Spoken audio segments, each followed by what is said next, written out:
today. I'm glad that you were able to make it back in for our third therapy session. So first, I just want to go over confidentiality. Again, before we start, everything you tell me will be confidential. I will not let your parents know what you say unless you give me permission. The only things that I have to report if you tell me that there's ongoing abuse or someone has hurt you or you're thinking of hurting yourself.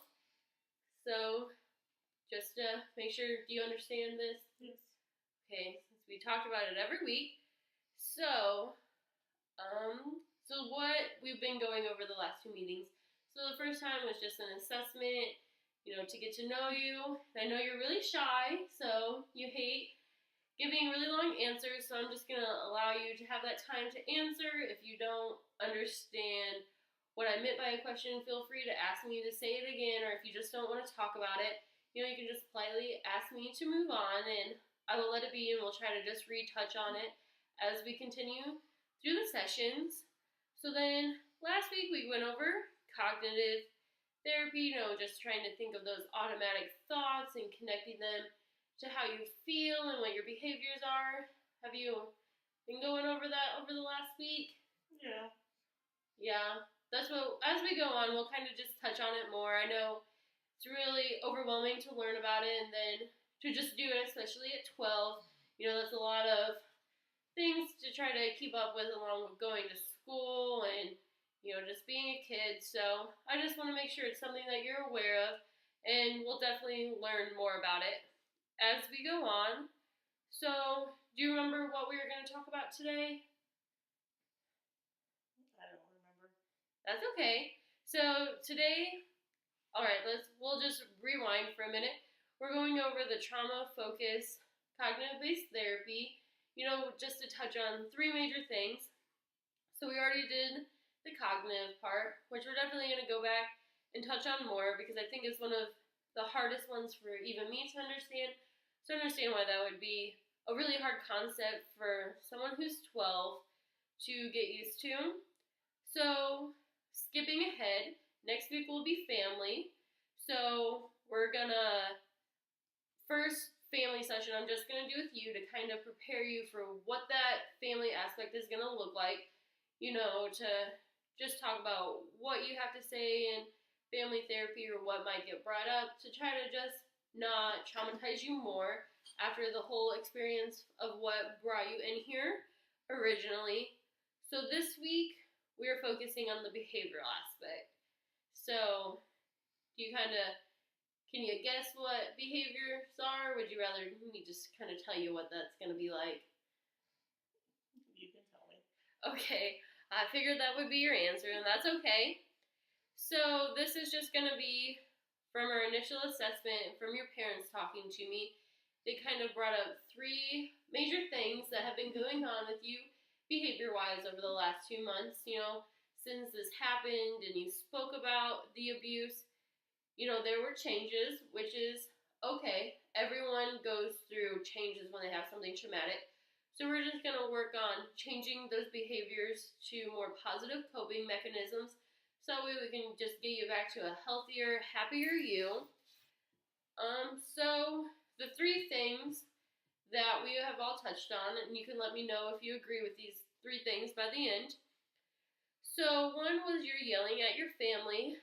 Just when you're at home, you get upset really easy, and your parents kind of talk about when they try to communicate with you, that you tend to just yell at them, which their idea was more when they try to talk about something sensitive, but I didn't know if that was just all the time. We're going to get more into that. So number 2 was your grades have declined. And I cannot imagine having to try to focus on school with all of these thoughts racing through your mind. So that's grades can be changed. So just as easy as you lower them, we can get them back to being higher. We're going to work on what to do to increase those. And then lastly, I kind of talked to your school and saw the school records. And they said you're defying authority more at school before. Since you're so quiet, you're just sitting in class and minding, but now just the getting up and walking out of class and, talking back to teachers. So we just want to refocus on how to get you back comfortable at school and readjusting to that scene. So, do you think the yelling at family, poor grades, and the school thing, those are 3 things we could work on today? Yeah. All right, perfect. So, first we're going to work on the yelling at your family. So, how often would you say that these yelling matches with your family happen? Oh, probably a couple times. A couple of times a week, a month? Yeah, a week. A week? So, are they normally just with mom, dad, brother, all 3, random? Random. It just depends on who's in the room. Who kind of initiated that conversation? Okay, would you say there's one that it happens with more than the others? Probably with mom. With mom. Do you think that might just because she takes on more of that caregiving role and tries to get you to talk about it more? Yeah, probably. Okay, so we're going to focus on that. So, what I have for an assignment, which I know you hate school, so we're going to add one more on there. So, what I have is a frequency tracking sheet. I actually don't have it on me right now, but we will get one. So, what it is just a calendar for the month of November. We're going to take this very month by month or week by week. So, since it's already the 15th, we'll just focus on it into the end of November, the 1st of December. So, what it will be is you're just going to check a box and make an X every time you have a fight with somebody. So you're just, if you want to just start there, that's fine, but what would be really productive for us to go over it is if you just kind of wrote down who it was with and what it was about. Like if you wanted to journal throughout it and talk more about, what was happening, who it was with, how the conversation started, and how you reacted and for how long, kind of things like that. Journaling might be very helpful, but just for the basics, at least just letting me know how many times these fights are happening, because then what we're going to hope to see throughout therapy is that they're lessening. So that's how we know what we're working on is actually working. So, do you think that would be something for you to do? Yeah. Yeah. I could do that. Do you think journaling would be something you're interested in, or are you just going to kind of wing it and see how it goes? No, I could do the writing thing. I'd rather write it down than actually talk about it. Okay, that's awesome. So you wouldn't have to share that with me. I wouldn't need to read it, but just writing as an outlet would be good.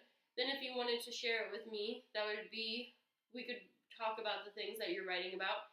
But then it might also be we get to a point where you want to share with your family what you were writing and how you were feeling during a family therapy session. So that might be a good way, instead of you saying it, then letting them read it as a way to expose all of these things that are going on.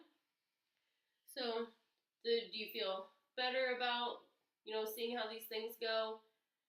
Do you think it's going to be a positive? Yeah, I think that would help. Awesome. So 1 down, 2 to go. 1 second. So let's work on the ways to increase grades. So how did you feel about school at the beginning of the year, back in August? I usually like school. You like the homework, or more like the social aspect, or the teachers? The teachers and the homework and kind of just everything the school is about, the learning and the social aspects. So now, since this has happened, what do you see as your biggest thing that you dislike about school? Well, I just feel everybody judges me, and I can't concentrate. So it's kind of all of these self-esteem things that we talked about before. You're really worried about how people perceive you. Since, your teacher knows, that would be, you're very cognizant of that, but also not knowing what students know, you just fear that you kind of just think all eyes are on you all of the time. Yeah. Okay, so thank you for sharing that with me. So what's happening with the homework? Is it you can't concentrate when you're home because no one will help you because you're yelling and fighting with them? Or is it just there's too many thoughts to sit down and concentrate on it, or you just don't have interest? I don't have the interest in doing it and concentrating just feel kind of by myself at home. Yeah. So you're kind of worrying about things other than homework. You're worrying about your family, and so homework's kind of just the lowest on the totem Yeah. pole right now. So hopefully, since homework makes up a big part of grades in the 7th grade, hopefully as we work with your family and we kind of start working through that, the yelling and the tracking and talking openly about with them about what's happening, you'll be able to build a stronger relationship, and then homework can be like bonding time again. So maybe that would be a good first place. Instead of having conversations about how you're feeling or what's been going on, you could just talk about homework. So it's kind of, this is it, we can focus on this. Do you think that would help you kind of start building those conversations? Yeah. Okay, so if you don't mind, I'll share that with your family when we talk about what we went over, kind of just as a starting place for like these happy situations. I'll just let them know if you guys are working on homework and you feel like frustrated or there's tension, stepping away from the homework so that way you don't connect homework time with yelling. Like, as long as you guys are yelling, you're not working on homework. Do you think that would be like a good... Yeah, I think so. Do you see what I'm talking about, like drawing the connections with fighting and doing homework? So we want homework time to be very positive, and I can talk to your teacher too about what's happening with the homework and why it's not getting done. If you and your parents are okay with that, to kind of let you, once things are on a good track of those positive relationships with your parents again, maybe you could go back and you would have more homework from over the last 2 months that you could catch up on, and then you'd have even more time to spend with your family. Okay. Sound like a good idea? Yeah. Okay, so I'll share with your parents kind of just like what homework time is going to be now. And then as long as it's okay with them, talking to your teacher about kind of this plan we have and to see how she feels about going in that direction. Those both okay? Yeah.